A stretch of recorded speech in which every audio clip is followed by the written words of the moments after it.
ফিলিস্তিনের অবরুদ্ধ গাজায় অভিযান চালাতে রাজি নন বলে জানিয়ে দিয়েছে ইসরায়েলি বিমান বাহিনীর ৯৭০ জন পাইলট, কর্মকর্তা ও সৈনিক।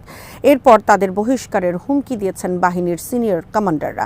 বুধবার ইসরায়েলি দৈনিক হারেৎজের বরাতে মিডল ইস্ট মনিটর জানিয়েছে, সম্প্রতি বিমান বাহিনীর শীর্ষ কমান্ডার বরাবর গাজায় সামরিক অভিযানে আপত্তি এবং এই যুদ্ধ বন্ধের দাবি জানিয়ে একটি চিঠি পাঠানো হয় এবং সেখানে এই ৯৭০ জনের স্বাক্ষর রয়েছে।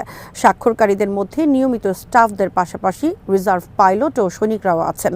হারেৎজের প্রতিবেদনে বলা হয়, তারা অভিযানে যেতে আপত্তি জানিয়েছেন ঠিকই, তবে চিঠিতে কোথাও তারা পদত্যাগের হুমকি দেননি। সূত্রের বরাত দিয়ে হারেৎজ জানিয়েছে, চিঠিটি পাওয়ার পর এরই মধ্যে অনেক স্বাক্ষরকারীর সঙ্গে যোগাযোগ করেছেন বিমান বাহিনীর সিনিয়র কমান্ডাররা।